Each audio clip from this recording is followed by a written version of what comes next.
Well, it's a gorgeous Monday, but you'll probably be seeing this on Tuesday or Wednesday, and I'm over at Barbara Harris's house, a place. She lives in the Taylor community. And how have you been doing, Barbara? Thank you, Michael. I've been doing quite well. I just had a couple of teeth pulled last week, Ooh. and they've been taking good care of me. Ouch. Ouch. Ouch, yes. However, I'm doing fine, thank you. Wonderful. I actually stopped by and saw Barbara last week, and I didn't bring my camera because I didn't want to surprise her, but I asked her when we were chatting if I could come by, and because Barbara has lived a really rich and fascinating life. And one of my favorite all-time pictures is that picture of you and Pete that I'll include in this video. Where was that taken? This one? Yes. That was taken on Fire Island, New York. Fire Island is the island out of New York, in New York Harbor. Well, it's out of New York City.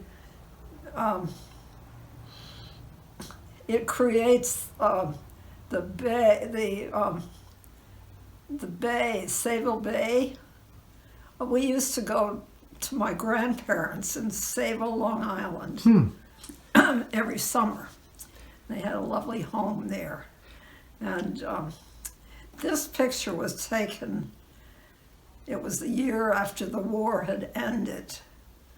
And we were picnicking. We had sailed across the Great South Bay, and we would anchor there and then climb over the dunes. And that's the Atlantic Ocean out behind us there. Oh, it's beautiful. I love that picture. And we were having a picnic lunch there. And Barbara, where did you grow up? I grew up in Scarsdale, New York, but I was born in Brooklyn, New York. And I was just actually, these are my memoirs here that I've written. Oh. I'll just show you. I was trying to find out where my mother went to school in Brooklyn, and I had written that in there somewhere.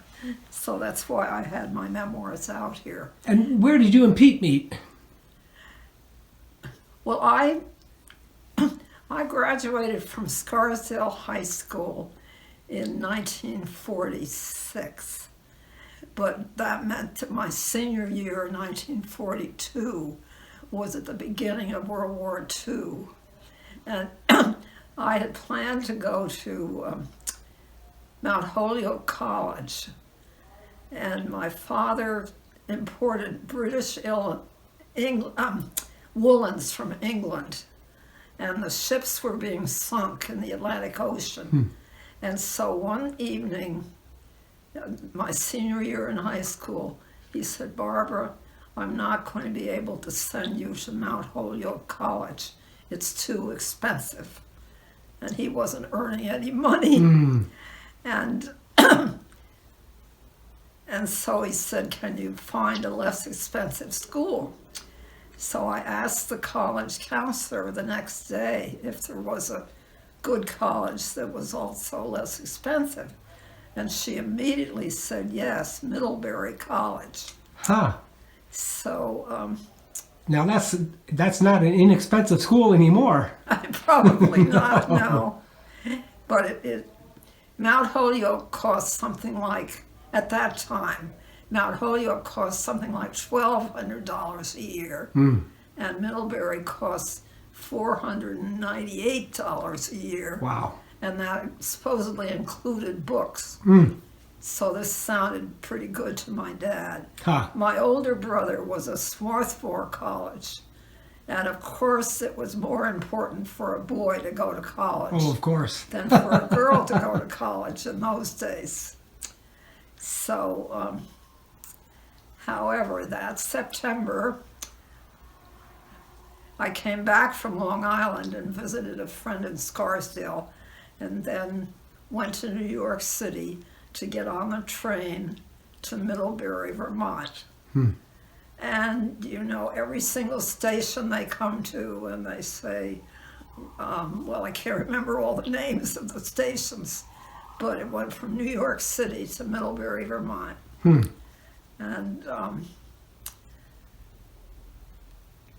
I guess we arrived on I think it was on a Sunday. And I think either that night or the second night, friends said, let's go over and see what they're doing in the playroom over at the next dormitory. And of course they were playing the kind of music we used to dance to in those days. And someone came over and asked me if I'd like to dance. And shortly after that, this very nice guy came over and cut in. And that was Pete Harris. Oh, that's who wonderful. was to become my husband. Huh. But the next day, I know, he called me the next day and he said, I was that long red-headed cuss who danced with you last night. And he wondered if I would like to go out with him again. So at lunch, I told the women at the lunch table that Pete Harris had called me. And one of the women said, oh, he's the laundry man. And all I could picture was this man in the green uniform who used to deliver the laundry in our kitchen in Scarsdale, New York. But it turned out that Pete supposedly was representing a laundry up in, up north in Vermont to make some money that year. Unfortunately, he had to leave and go into the service, and he never got to earn any money from the laundry. But that was where we met. Huh. Now, did you meet Ann Munier there as well? Was she a classmate? Yes, yes, Ann Munier was my roommate at Middlebury. Someone gave a lovely little party for those of us who were going to Middlebury. And I actually did meet Ann there. And then we decided we would like to room together, and we asked if we could.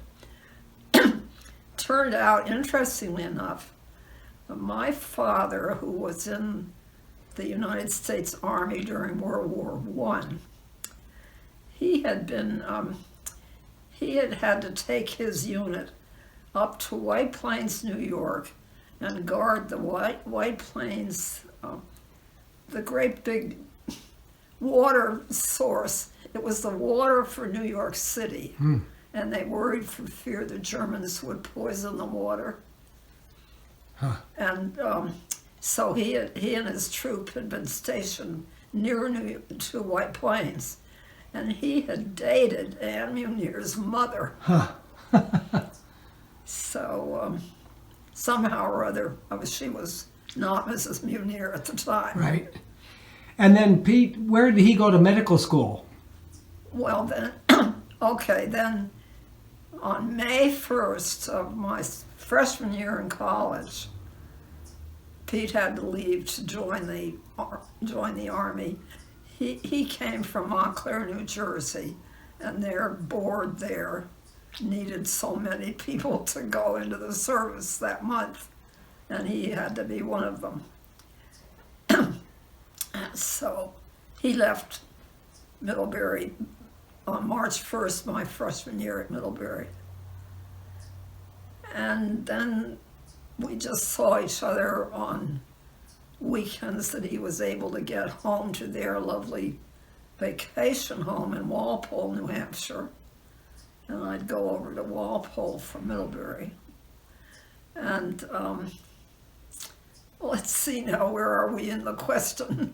Well, where did so after Pete was out of the Army, then did he go back to Middlebury? Well, no, he actually got a degree from Middlebury. Okay. And his father, who was involved in education, wrote Middlebury, and Middlebury hadn't decided what they were going to do about these men who had to leave to go in the service. And he let the Middlebury know they'd better make up their minds. And within a week, Pete received a degree from Middlebury. And then where did he go to medical school? Okay, well, here's the story.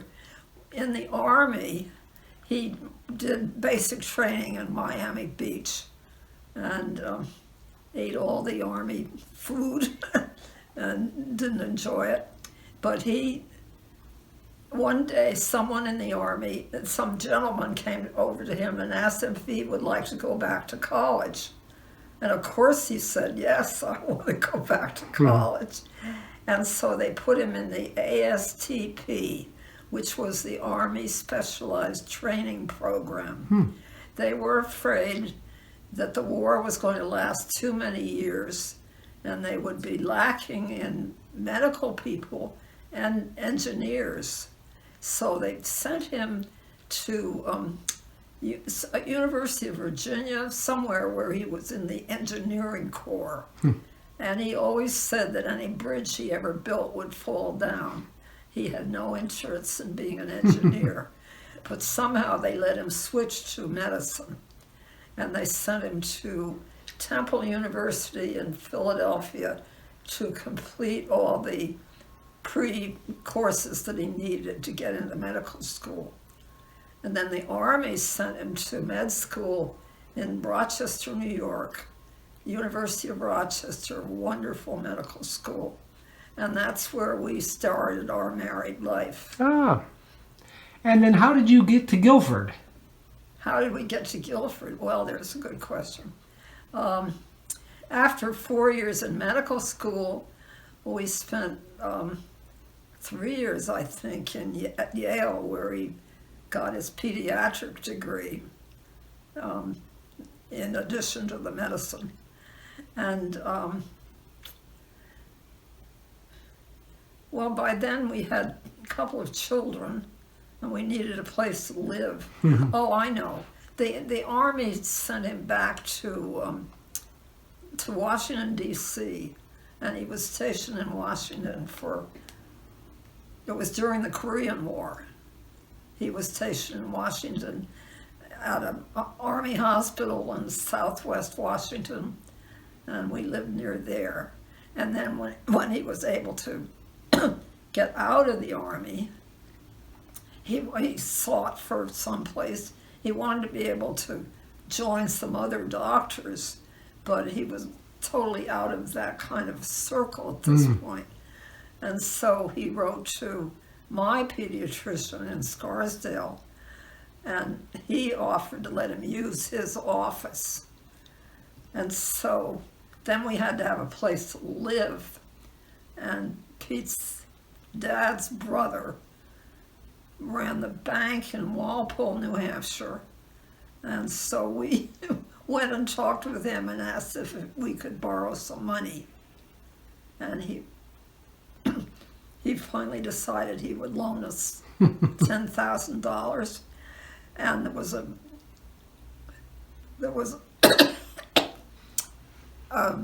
new group of little houses going up in the north end of New Rochelle, New York, next to Scarsdale.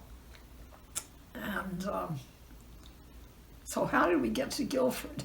Well, we lived in New Rochelle for a few years, and then we had a chance to buy a lovely big old house in Scarsdale. And Ellie, our youngest daughter, was born there. Ann, Martha, Peter, and Ellen. And they all started school in the Green Acres School where I had gone to school.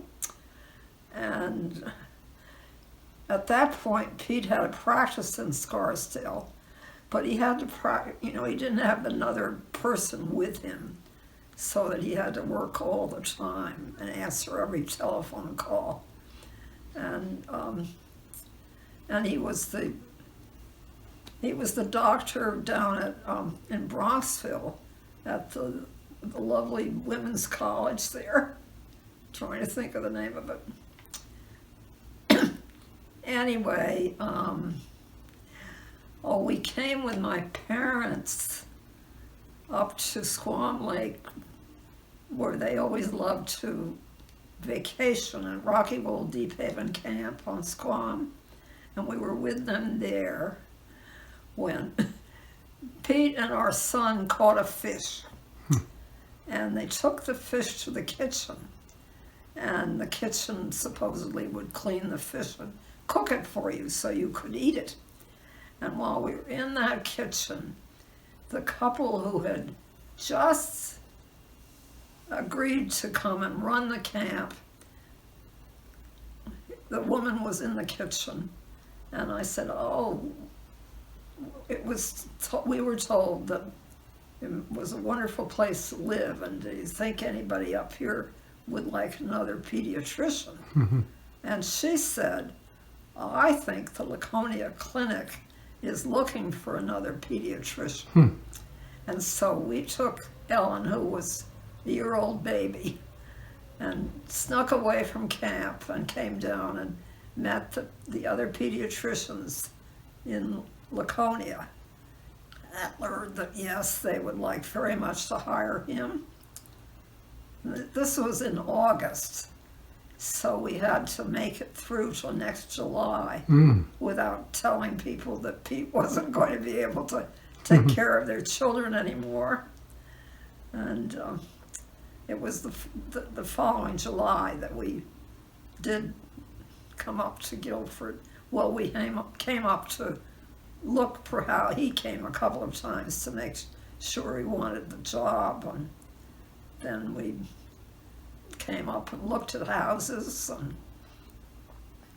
the one that really hit us was the one on Belknap Mountain Road.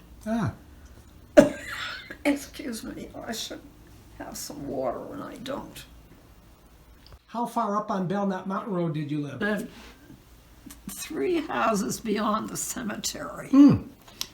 There was the farm and then the cemetery, and it was actually, the house had been it had been a traditional Cape Cod.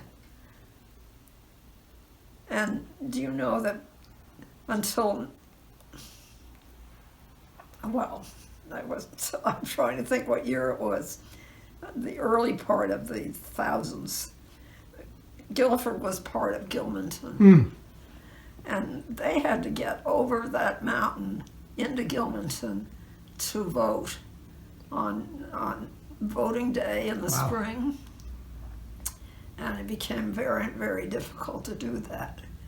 And so the powers that be in Guildford decided they needed to break away and be their own village. And I think they asked the oldest man in Guildford what we should name the new village. And I have to look this up in the history books, but he had fought at the Battle of Guildford Courthouse down south during the war when we got rid of the British Empire. Yeah, Revolutionary War. And right, and so he said, let's name it Guildford. And when the secretary in Concord wrote all this down, that secretary didn't know how to spell Guildford. They left the U out. So it was Gilford, although it was supposedly Guilford. Very interesting. And so the house we lived in was just beyond almost just beyond the cemetery. Before Belknap Mountain Road curves left and then goes way up the hill and way out toward Belknap Mountain. And it was a wonderful place to live. Our son Peter recently wrote a delightful little booklet about learning to ski in New Hampshire. And he talks about how they used to love to take the last lift up the mountain in a gun stock and then ski down our side of the mountain. And I could stand at the picture window at the back of our living room and see the kids skiing from the top of Belknap Mountain down our side and then finally into our backyard. Oh, that's great. So it was wonderful. So when you first started coming to the Guildford Community Church, who was the minister? Boy, I cannot tell you his name. Isn't that awful? Let me explain first of all that in Scarsdale, New York, I had grown up in the Hitchcock Memorial Church, And Hitchcock Memorial Church was a Presbyterian church. I have looked and looked and looked on the computer to find out who Hitchcock was, whose memory the church was built, and I don't know. But the last few years that we lived in Guildford, when we had this little house out in New Rochelle, but that was near the other end of Scarsdale, and we had started to go to the Scarsdale Congregational Church.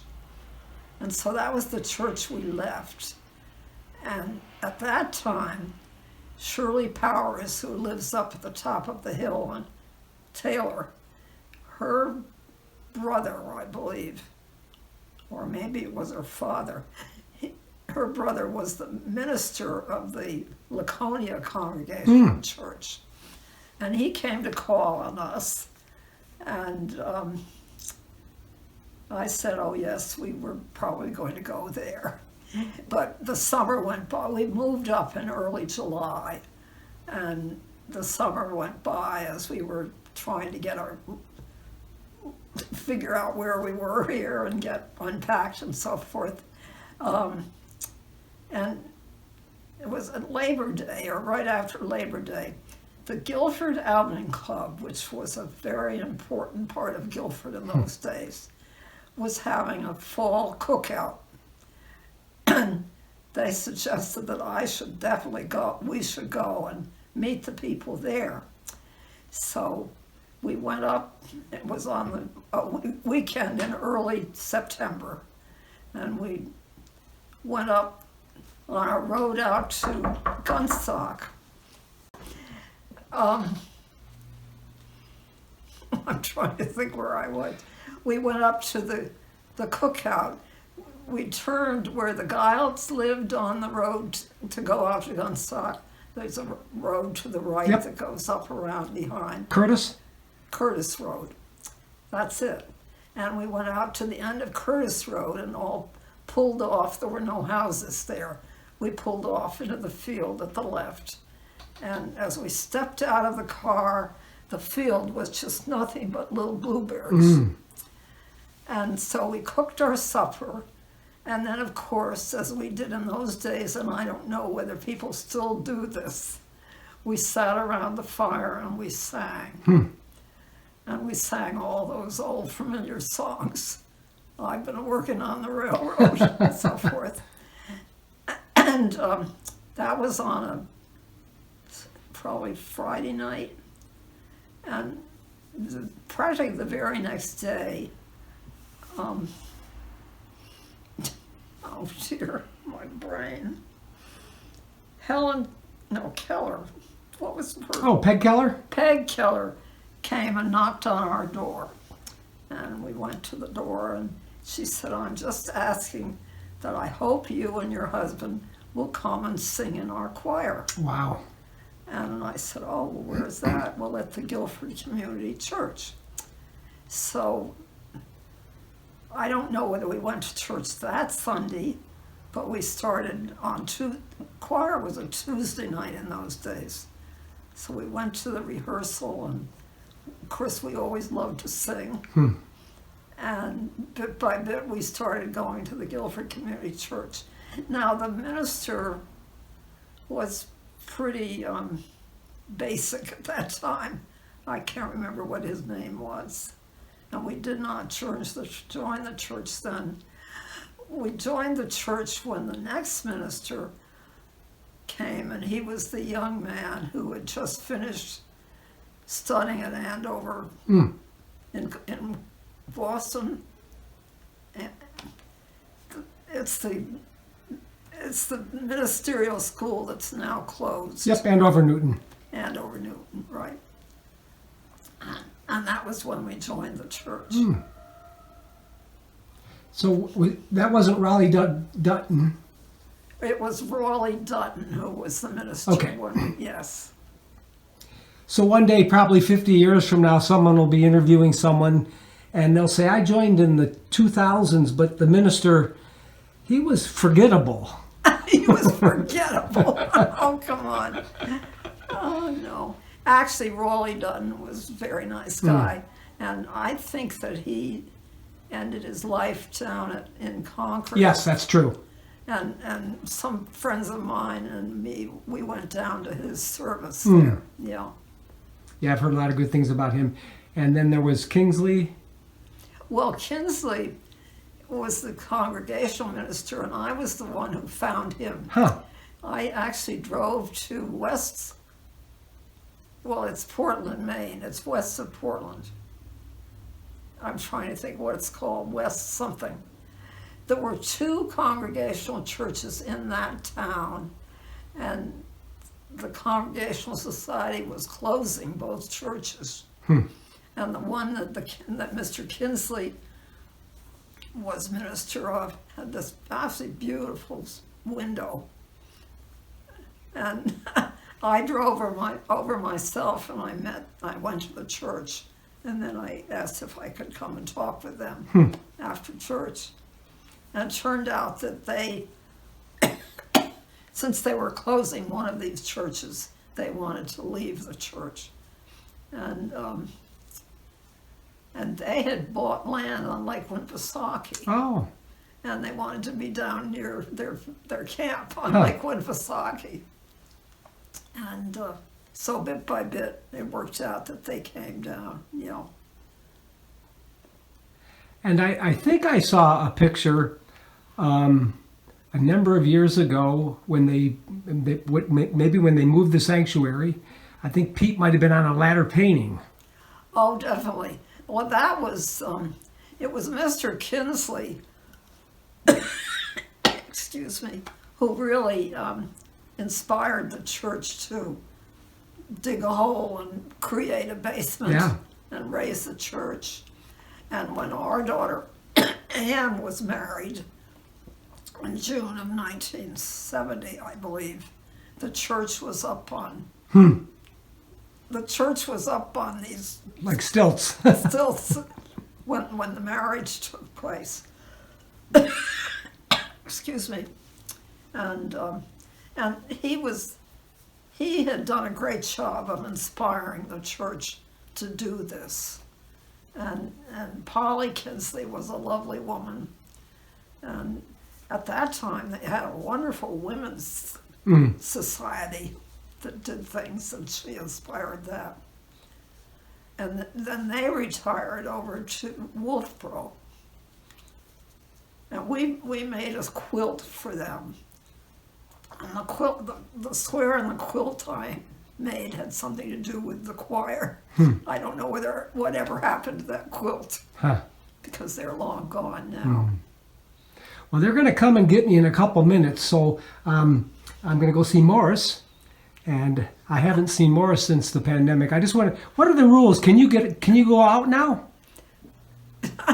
I have to find that out because I want to go to Bill Zeckhausen's memorial service. Yes.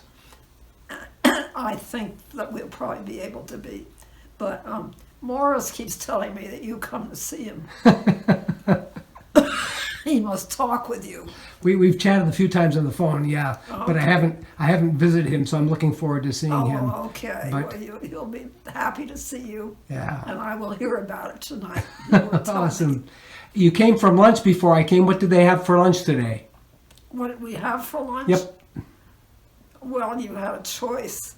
I had something about a chicken breast that had vegetables on it, and it was very good.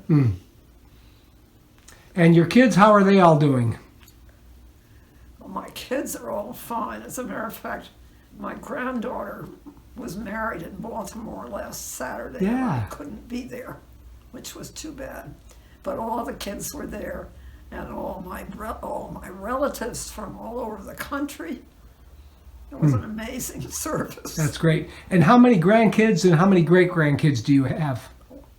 You know, I was going through, I think I have 9 grandchildren and 11 great-grandchildren. But I may be a little bit off there. And just one last question. When you came to the clinic in Laconia, was Yes. Dr. Carey there? Oh, no, Dr. Carey, no.